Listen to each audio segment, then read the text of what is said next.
Hello, and welcome to the Comics Experience Graphic Novel of the Month Club, the Kids Edition. It's my favorite edition because kids are the future, and it's our July book, and it's a really good one. It's really funny. It's really whimsical, and it's got lots of beautiful artwork in it. I think everyone's going to really love it.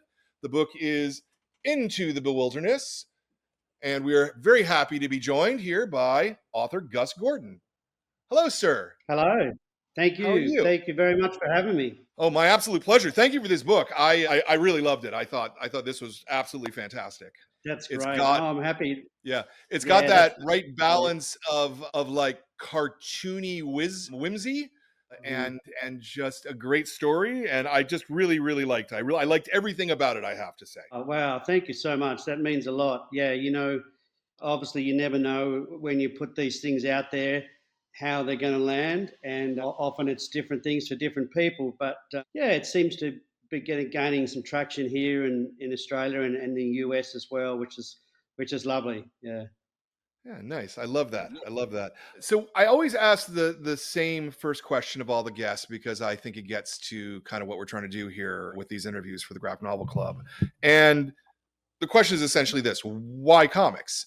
Of all the ways you can tell a story, what is it for you that makes comics appealing, interesting, sort of different than the other ways you could be telling stories? Yeah, that's a great question. Probably have to take you back to when I was a kid. I think where it's all started. I like a lot of kids that grew up reading comics. I loved Peanuts, Mad Magazine, Pogo, and then later on, Calvin and Hobbes. And that probably shows a bit. I think too. Gosh, Mutts. There's a lot of them. But when I left school and ended up getting a job as a cartoonist in Sydney, and I drew cartoons for newspapers and magazines. But then I was offered a children's book, and at the time, I needed the money, and I just did it, and it felt like me. It really felt like it was more my sort of bag. And so it's funny because now I've spent 30 years doing picture books mostly, and then this comes along. And what I love about it is that I'm kind of dipping back into that early child in me who grew up reading comics and then became a cartoonist. Because the wonderful thing about graphic novels is that you could tell the story in pretty much any way you want. It's as long as the story progresses visually, it's up to you. What I love about it's so versatile. So you can have lots of little panels where the characters are arguing for days on end or debating something heavy. And then you can have like a picture book, a one page full, just full of the illustration, even with no words at all. In fact, in the book, I have, I think, six, eight, almost eight straight double page spreads where there are no words at all.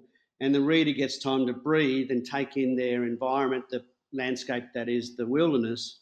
And I love that you can have a bird potentially floating down over the top of them further and further and further down until you literally land where the characters are. And that's, for me, that kind of freedom, it was wild to me because I'm used to doing picture books, 32 pages pretty much every time. So it's a really finite way of telling story. Whereas a graphic novel, I just, like a kid in a candy store, it's just up to me to how I, like, as if I was the director in charge of how I tell a story. Mm. That's beautiful. That's such a great answer. I and Oh, good. there's a bunch of things to unpack in there. Let's go maybe with the I don't know if this is an easy question, but probably an easy enough one for you to answer is the difference between telling a story in 32 pages, right? Mm. Even though you've got text anchoring you, and the difference in telling a story in 180 pages, was that at all a challenge for you, Mm. or was it freeing? Great question. So it's actually both. So it was liberating in one sense because no one gave me a page end number. There was no number. It was just how long is a piece of string. So whilst that's really liberating in one sense, it's also somewhat paralyzing in another, because I didn't really know how I could, whether the story was going to flesh out into that kind of length. And so I started out with these two characters that I'd been drawing for quite a while. They didn't have names, and had ideas for them in the woods, but I had too many ideas, and I couldn't squeeze them into that 32-page format as I normally would with a picture book. And I grew frustrated about that. And then my agent, who's over there in the US, and he's a big comic graphic novel fan, and he said, "Have you thought about a longer format?" And I hadn't. And I said, "What do you mean, Charlie?" And he said, "Have you thought about a graphic novel?" And I hadn't. The prospect seemed too daunting in a sense. But once I got my head around that, I wrote a chapter, and it just came fairly easily. And then we pitched it based on the chapter, and then terrifyingly, we picked up the publisher very quickly, which meant that I had to go away and write the next 9 chapters. So it was a big process after that. But the biggest change for me was learning how to write a script, almost like a screenplay for a movie. I had never done that treatment before. So left page, right page, dialogue, art notes, sounds, everything. And so they had to teach me how to do that. And so that was kind of scary too.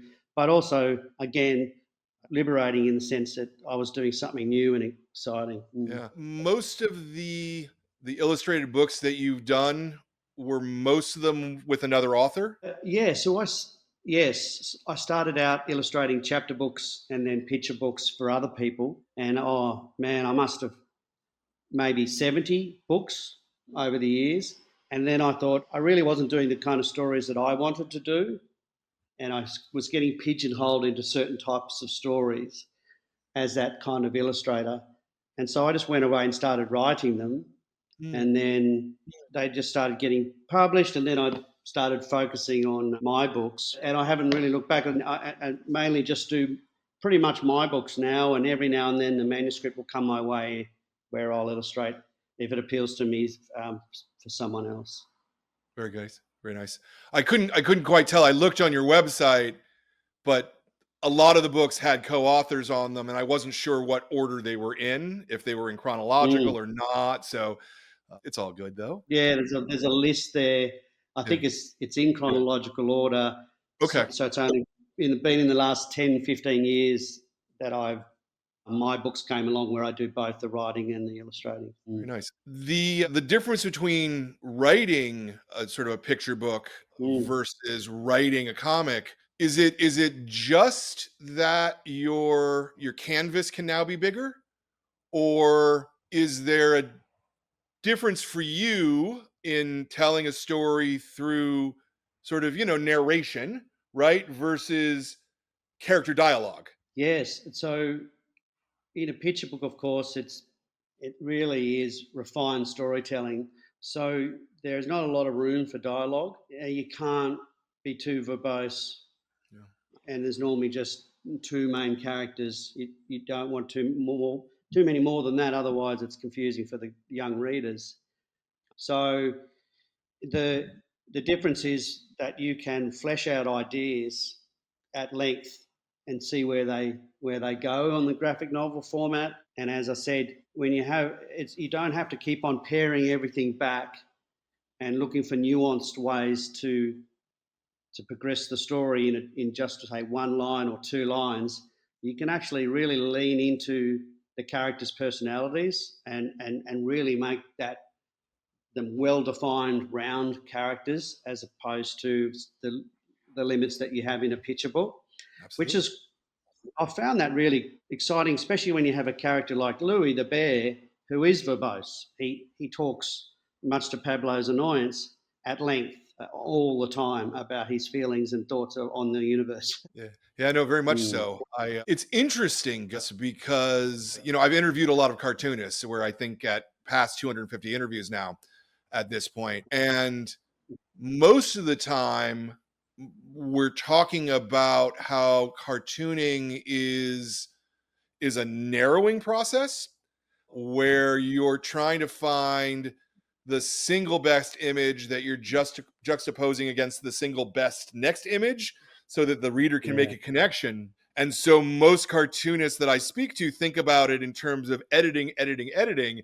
And it's Mm, fascinating that from your background, you view it mm. in the opposite way. I really like It's that you funny. see it as Yeah. opening your view because Yeah. your previous thing was so constrained. Yeah. That's right, and it's that just opens up a whole world of things that you can do with dialogue, with narration, with with the visual humour. You can stretch something out and have quite a long setup before the gag kind of thing. And I've done the cartooning thing. I've done the single gag thing where you're looking for that what you described that the best visual way to get to the heart of what you're trying to say. Whereas when you've got a couple of characters and even a narrator, you can just go to town and just have some real fun. And that's, I really did that. I mean, even the narrator is this in the book is just there here and there. But that was fun too because I saw the narrator as this kind of very casual, almost not particularly interested. There's a couple of parts where it's like he talks about birds and then he just says, well, and whatever the heck birds do, you know, he's it's very lazy narrator kind of thing. It sort of Yeah. reminds me, I don't know if you ever saw the show Little Britain, and Tom No. Baker does the narration, and it's very funny. Just these pithy. It's just another way to inject some humor into the story. Yeah. Yeah. Yeah, no, Mm, I really enjoyed the sense of humor in this book. thank you. I liked kind of the there's like a lot of irony and there's a lot of sort of whimsy Mm, and there's a lot of like there's a lot of philosophy in here which it you might think mm. would go over the heads of the kid readership, but I think that I think they're gonna deal with it just fine, you know? I thank you. I know that you never want to get on Goodreads. I should avoid it really, but I know there are some people that are struggle with that a little bit in the sense that they feel that the language is perhaps a bit too sophisticated for a certain age. But I don't mind. I want kids to ask questions and to reach a little bit. And often I find they don't need to know necessarily what those words mean or what that sentence means. But I think kids are smarter than we think, and they can pick up on how context and tone, what it means to them. And even if they can't quite articulate why that is, they often know what the situation is, what their feelings are, what they're trying to say, even if they don't quite understand the language. And so I don't mind that. Going back to Calvin and Hobbes, Bill Watterson led into that a lot, where he allowed kids to have the freedom to not know. And I think it's a kind of a courageous thing in a sense. I'm not saying that I am necessarily, but I'm saying that it's giving kids a respect and not spelling everything out and having spoon feed them with things that they already know. I think it's okay to do that. That's my feeling anyway. Yeah. No, I very much agree with that. I think you can trust kids to understand what they're reading. You know, you don't want to throw like bad words or murder in there, No, but no, like no. talking about ideas, Yeah, you know, kids love that. So, yeah, yeah, very much so. good. Let's talk about your background a bit. You started by saying that you read a lot of comics as a kid and you named some really good examples. I'm wondering because I don't know very much about this. What was the native Australian sort of comics industry like when you were a kid growing up? It was pretty healthy. Yeah, there were a lot of comic strips in the papers, and a lot of them were American as well, from Wizard of Id, you know, later Calvin and Hobbes and The Far Side and that sort of thing. So a lot of syndicated comics, but just like American kids did, I'm sure Mad Magazine was everywhere in Australia, and Of course. people had friends that had big bunches of them, and you would just spend a whole rainy afternoon just going through, looking at Sergio Aragona's stuff and all these wonderful comic artists who I got to meet later on, and that was pretty cool, like Johnny Hart and all these people. Yeah, yeah. So I had a real love for it really early, but by the time I got into it, sadly and you would have seen this, the page, that big spread full of comic strips started to fall by the wayside through the economics of publishing, and we had a recession here, and they got rid of comics for advertising space, Right. and they never came back. So it got increasingly hard to earn a living as a cartoonist. So in a way, the opportunity to do kids' books was almost an economic decision as well. Sure. Were there local Australian cartoonists though who Yeah, yeah, lots. Yeah, many. There are quite a few, and there were more political cartoonists back in those days as well, and that's diminished quite a bit as well. But it was a pretty very healthy scene. There were a lot of us around, and yeah, that's all I wanted to do was be paid money to draw pictures. did you go to school for drawing or anything like that? I went to art college, so I trained formally, and that was good. Although I know to a certain extent they look down at their nose at illustrators and cartoonists, but that's the art industry. But yeah, I did do that formally, but the rest was really just self-taught stuff, you know. And I always liked funny. I think you gain a lot from pouring through, loads of Peanuts books. By osmosis, you learn about the beats, the rhythms of storytelling using panels, Yeah. and then the setup, the gag, then how you move on, all that stuff. You just from being an avid comic fan, as you Yeah. would know. Mm. But you didn't really have much experience doing that before this book, yes? No, not really. No. So when I when I decided that it was going to be a graphic novel, I really was digging back into my past because I had a comic strip in the papers for a while, and it was into that type of storytelling. But then I realised very quickly it's actually, as I said, it's kind of like a picture book as well. In fact, there are any number of ways you can tell the story, and I really see it like a director does. Someone asked me this at a book launch recently, and about seeing it through a film a film lens kind of thing, and that's so true. I see it in that fashion, panning in and out.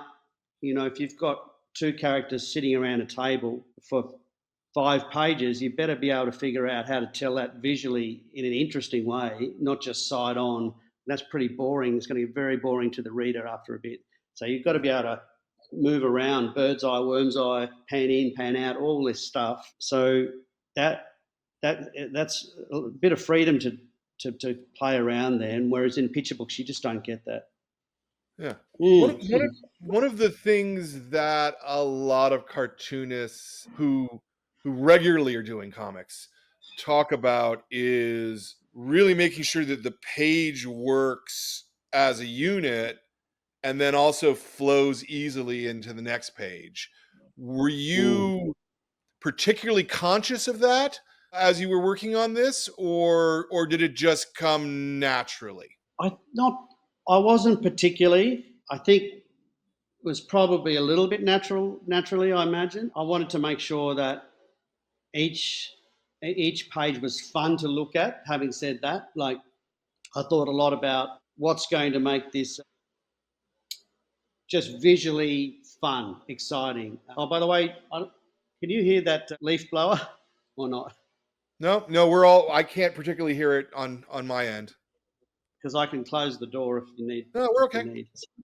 Okay, so I liked, for instance, I loved Richard Scarry as a kid Yeah, because you know he had a real sense of joy and fun, and there was lots to look at. You could pore over it for days on end and just still see things that you missed on the previous reads. And and it's just a sense of chaos too. There was, you know, so it's just lots of fun to look at. So I kind of wanted it.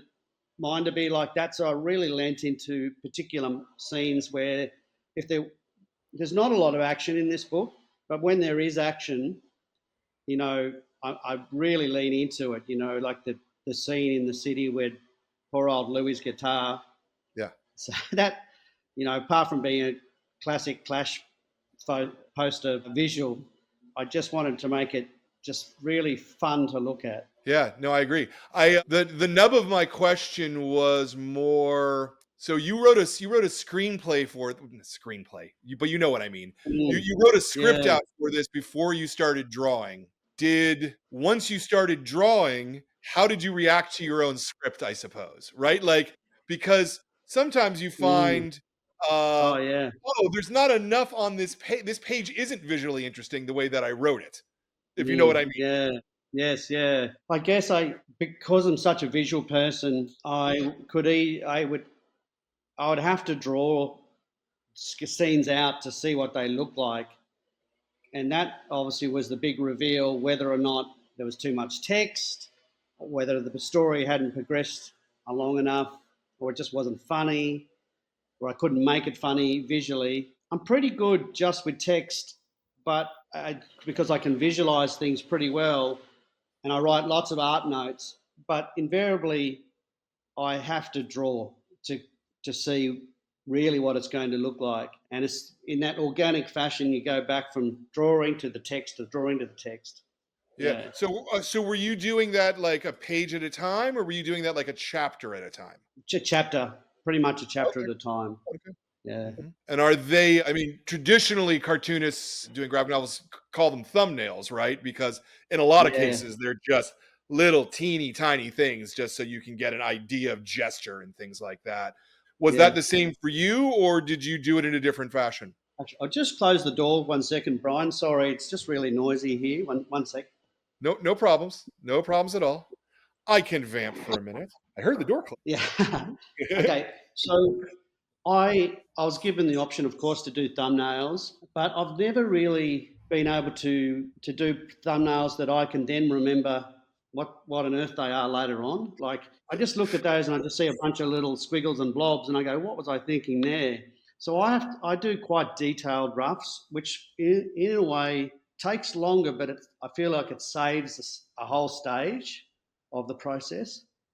So I'll do quite detailed roughs, and then when during the editing process, I'll change what I need to change. But I think that saves me from that thumbnail for doing thumbnail, then roughs, then finals, because I would just look at old thumbnails and go, I don't even know what I'm trying to say here. So I would have to literally draw it out the best way I could visualize it, and then go, oh, okay, and then I think it then helps me with the finals. Then it's been pretty well mapped out already, and then it's just then when I do come to finals, I can crank the music up, and I don't have to think too much about it because all that thought has already been poured out into the roughs. Are you, let me just make sure I understand, because there's different ways of doing it. Are you Mm. doing roughs and then essentially inking over those penciled roughs, or are you doing roughs and then redrawing it for the final piece? Yeah, I'm redrawing it. So I I I find, and this is just a personal thing, if I used to do this years ago, pencil and draw inking over the top. I found that my line, everything would tighten right up when I did that, and I'm always after a very Loose. loose, yeah, spontaneous line with a lot of energy. Yep.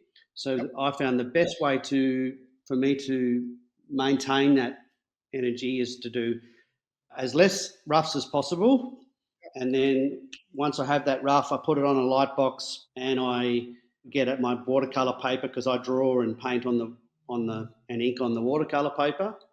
It gives me that grainy line, and I just put that over the top of my rough, and it doesn't have to be perfectly like it underneath, but it allows me to stay fairly loose because I Yeah. just find I don't the more the process of the the more roughs I do, the tighter my line work gets. Yeah. Yeah. No, that Yeah. Makes perfect sense. I love the difference between how people work, because Yeah, me too. essentially you're drawing the book kind of twice then, right? Yeah, yeah, exactly. Yeah, Yeah. it's I know it's crazy, isn't it? It's a lot of work, and no wonder it took four or so years. Yeah. Well, but I actually what I wonder is if you keep doing comics, if you keep continuing to do comics after this, do you think that you would stay with that methodology, or do you think that you Mm. would try to find something to bring the work down? Yes, good question. I'd try probably to find something that made it a quicker process. Yes, I'm not exactly sure where I would do that. Maybe more detailed thumbnails, but yeah, I'm not sure. Right now, I'm quite happy to be jumping back into picture books for a little while. Okay. Okay. Yeah. So actually, that becomes the next question then. Did you enjoy this process enough to at some point want to revisit it, Oh is yeah. it Yep. I can do 32 pages, or I can do, what is it, 180 pages. Yeah. Oh my gosh, maybe I should be doing the 32 pages, because it's a lot of work, right? Like making a book like this is Yeah. a lot of work. Sure is. Yeah. It's a to the point where there are many times when I just kind of wondered whether I was still going to be alive at the end of this process, or I just had the chops to pull it off. But look, I'm open to do another one, and I've got ideas to do another one. But right now, I'm just going to see how it goes, how it sells, and Sure.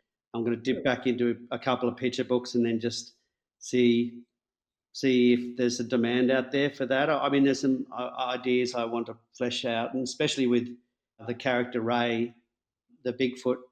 He seems to be pretty popular. People keep mentioning him, and I Yeah. wouldn't mind to flesh him out a little bit more, make him a bigger part of the story. Yeah, no, that makes a lot of sense. I liked all the characters. The character I kind of think I liked the most, and it was only like for 2 pages, was that owl who flies in and starts talking about I like the Yes, know-it-all owl. I really liked the that. I thought that was didactic very, very owl is funny. just yes. Oh, Yeah, that's great. Oh, thank you very much. yeah. No, I mean, I loved it, but yes, no, I think going with the Bigfoot guy also makes a whole lot of sense. I don't know why they can never get a Yeah. good photo of me. Yeah, Yeah, I just like that whole the contrast of being this ginormous, unwieldy beast who's also slightly effeminate and is worried about someone stealing his lip balm and getting is always lost. yeah. There just seem to be so many storylines for this character.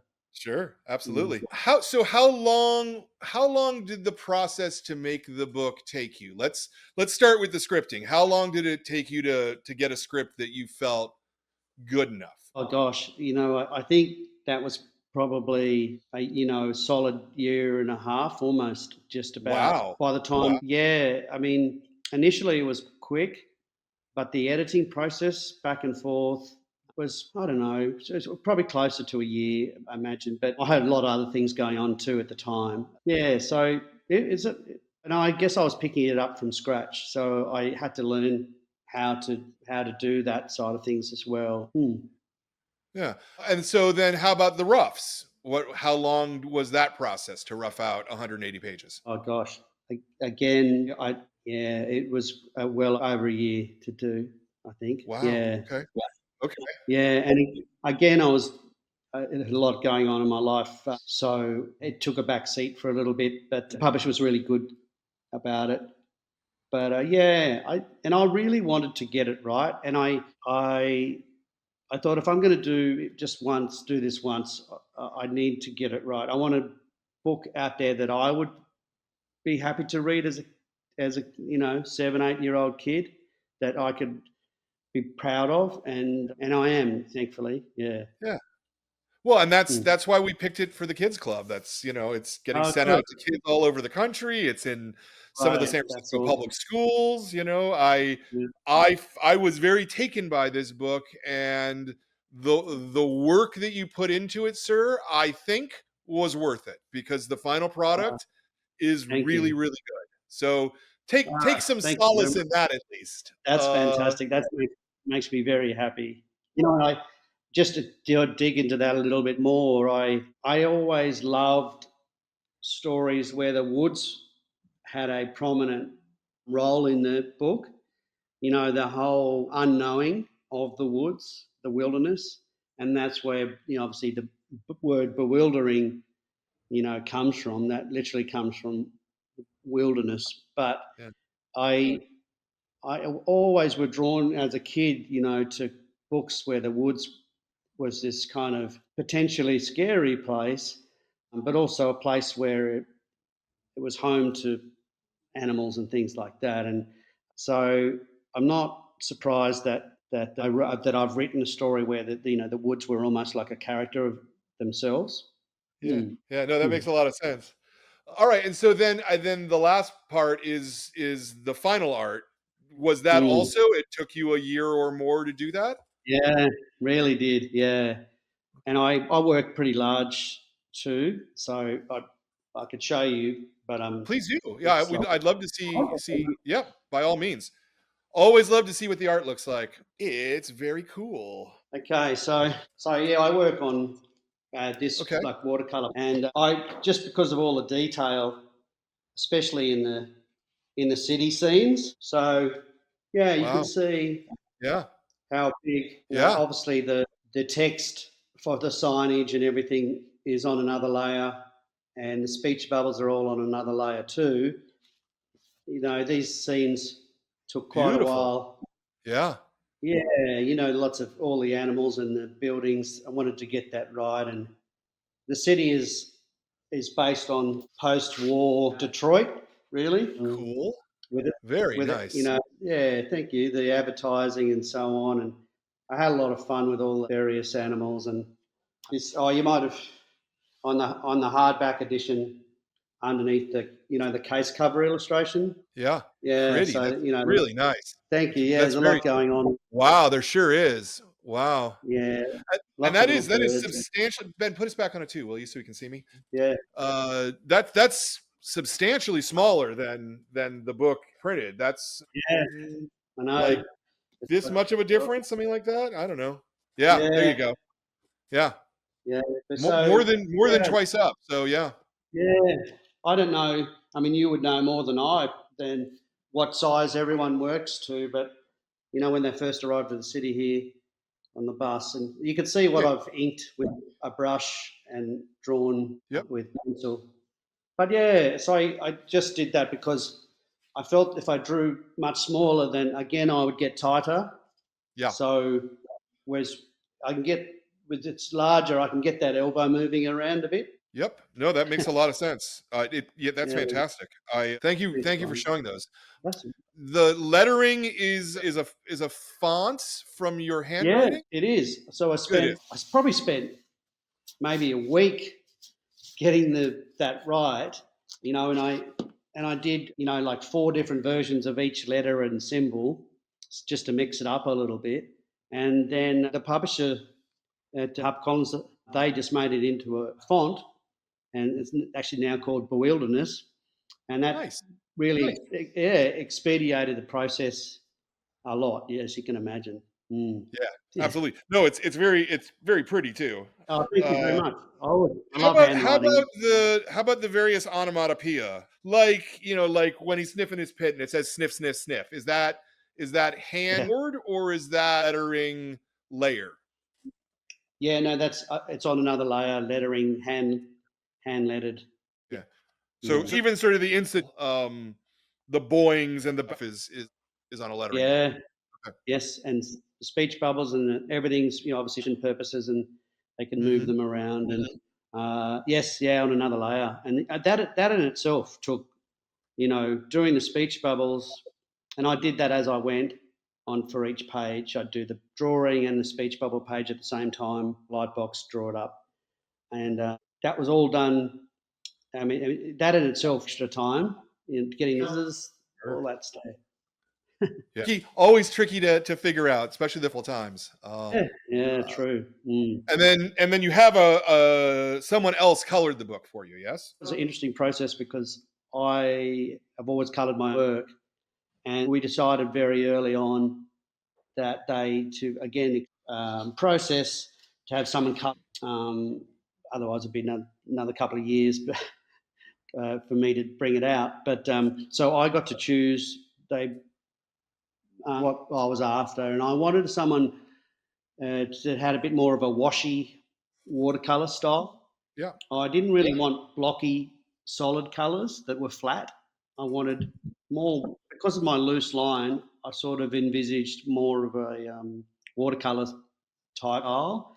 I went out and searched people, and then they let me choose, and got to choose this and called Maggie Johnson, and she did a fabulous job. And I did about 5 different palettes to work, like limited coloured palettes, where like the woods, the city, night, so on. And so we stuck to that, and then that was the whole editing process as well. So she coloured everything, and I probably did about 2 run throughs where I was able to page by page, panel by panel, say, maybe dial that back, change that, so on, all the way through. So that's really time consuming, all that stuff as well. Yeah. So then it's sounding to me like you spent 5 years on this Mm. project? Yeah, it was I think it was 4, I think, in Okay. the end. Okay. Yeah. Um, and it's because of everything that happened along the way. It was this sort of interesting process that I'm sure next time would be a bit more Sure. organised. But because it was, first time, I was just trying to find just over 4 years. Yeah, I was, that's a serious. I mean, now I understand why you said, will I ever make it to the end of the book?" Like, yeah, it I really felt like that at times. Yeah. oh. Hmm. Well, as I'll say it again, I think it was worth it. You should be very, very, very proud of this, and I very much think that. I'm even more impressed comic you ever did. I would never have guessed that by looking at All it. right. Wow. Okay. Yeah. I That's particularly great. think about that, the scene that you were pointed out, where it's sort of the sequence of 5 or 6 double page spreads, uh, Yeah. and then the birds flying through it, and time is passing. You can see because of what's going on Yeah. around. Uh, Yes. yeah, it's a very, very, very strong piece of work, my friend. Yeah, Thank you so much. yeah, I think for people who are thinking about getting into this kind of stuff, I think it all starts with the characters, Brian. I think um, if good characters, certainly as far as writing goes, they kind of write if themselves. So I came up with these 2 strong characters busting opposites. Louis, who's this curious soul, very much interested in going on out there, and Pablo is this cantankerous, grumpy mole, and but they find a way to be friends, and when you have characters that you know so well, when one says this, then naturally the answer, the reply this, and you can use, and I find that really fascinating, all that sort of stuff. And obviously, the more similar characters are, the harder it is to write, because you need those distinguishing differences to create the narrative. But I love the characters, and I still do. Probably Lou is my favourite. He's probably a daydreamer. So, but I know people have said, "Oh, I'm a bit like Pablo," you know. sure. Yeah, no, I Yeah. can absolutely see that. I yeah, I loved this. I don't know. Yeah, thank you I so can't much. say it enough, buddy.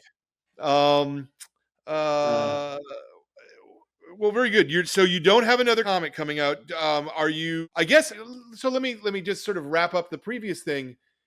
4 years to do. mm. How many regular illustrated children's books would you have done in that time? Oh, I'd say so. Okay. I'm not a slow. I'm pretty slow. People think picture books. People think, of course, that 32 pages not much text, that they're quick to do, but because they are a finite way of telling story, it's the opposite. They actually take a long time Yeah. to work out. Um, but I'd Well, I probably a asked. book. I asked that because you had, I think it says 30 uh, previous books. That old, I don't think like if they're taking you a year and a half a piece. What am I? 54. So, but yeah, they generally take about a year and a half. Wow. For Okay. that. So it was Are kind of you? Oh, weird, so are actually. you doing more than one picture book at a time typically?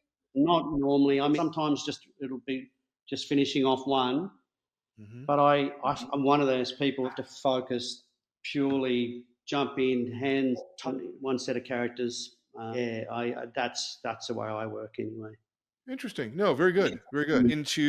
Into that world because it's not a world that I really know that much about, the book Okay. side of it. Yeah. Okay. Right. Yeah. No, it's good. I mean, at the end of the day, Brian, I just feel thankful I can do this for a living. I mean, feel kind of sheepish sometimes saying that this is my job, this is what I do, because I do it. It's if I do it for free if I could. It brings out the child in me, and I think you do that. That's a very liberating sort of place to be, and I'm just feel grateful that I've somehow made a career of this. Yeah. That's really beautiful and fantastic. Well, let me wrap this up, and I'll say that much like the first question, the last question is common to all these interviews. I ask everybody the same Mm, question, and I'm very curious as to what your answer will be because your experiences are different than a lot of the people that I interview. So, and the question is this: uh, this is an interview series. As I said, we're at something like 250 interviews now. A lot of people who are interested in their own career making comics and doing comics. From a lot of them, a lot of the time is I'm not sure. I don't think I'm good enough to do it. Like a mm, lot of self doubt from people. The question becomes, what would be the piece of advice that you would give someone who's interested in a career broadly, a career in illustration, mm. uh, who's not confident enough in their ability, they have good ideas. Yeah, great. I would say that you've got to figure out what makes you you. So what into the table. Of course, we all have our mentors and the people we look up to, and people that have influenced us. No, this doesn't happen. But I'd say really work out what floats your boat, what makes you, and absolutely give it 100% crack, because you have to realise that doesn't matter whether you're, you know, gee, the greatest comic book artist out there, or Sean Tan or whoever you are. We're all beset horrible self doubt. It just everyone is the same. And if you want to make something good, I've learned that you have to get used to that, because there are many times I thought, why am I even bothering? It's just terrible. But then a week later, you think, this is great. I'm loving it. It's going to be really a hit. So you just have to. I think I worry more about people who don't have any self doubt. I think because I believe it's a necessary evil. So back yourself. So I work out what makes you a bit unique, and totally back yourself. Block out the noise and just give it 100%. Have to because no one else will do it for you. It has to be. You really have to put every single thing you've got into it. Mm. Yeah, I love that answer. I think that's a great answer. Well done, sir. Uh, Thank you. yeah, thank you for taking the time to talk to us today. Oh, for having me, and thanks so much for making my July kids book. Kids Club What is the selection. official Yep, title? yep. Yeah, selection. Kids Graphic Fantastic. Novel of the Month Club selection. Yep, yep, yep, yep. That's so As I cool. said, I Thanks so really much. really like this, and again, Mm. I it's very rare that some first time out of the up to the plate knocks it out of the park. Like really really good Ah, job, my friend. Really good job. thank you. Thank Yeah, you so yeah, much. Yeah, and yeah, I'm chuffed that it's over there at the same time, and the kids in the US are reading it as well. So yeah. and thanks. My pleasure. So let me do a couple of quick things here, and then I'll come back to you to wrap it up. So we're gonna kind of mute you and put you to the Okay. side for a second. Uh, Yep. hey you, hey, how you doing? Is everything okay? You having a good summer? Is for you? Excellent. If you're looking for something funny to read, you know, something that is fun and is just filled with imagination and joy and a real kind of look at the world and how people interact in it. And yeah, really love this book. I really want to recommend Into the Bewilderness for you. You can certainly buy it from us. There'll be a thing on the screen that will that you could buy it from us there. Uh, but you don't have to. You get it from your local store. Heck, even go and get it from the library. I think it's totally worth your time and energy, and you'll be really, really happy doing that. So, big thumbs up for me. I want to say the next couple of interviews. We're talking next from Welcome to the Maynard. This is actually the adult club selection, though it's a lot of fun. I think some of the kids will like it. It's a little heavier than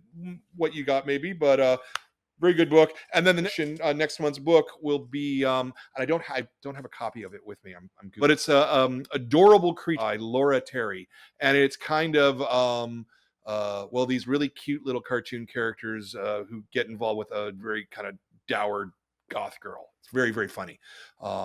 Quite like that one. I want to make a couple thank yous. I want to thank Jordan, my producer, for running the show, doing stuff that you don't see at home, but without him, I want to thank Ben for running the show here locally and making sure that everything's happening on the scene. I want to thank my staff, Kat and Katie and Kipling, and they're all C's. It's very funny, or K's. Chrissy and Max.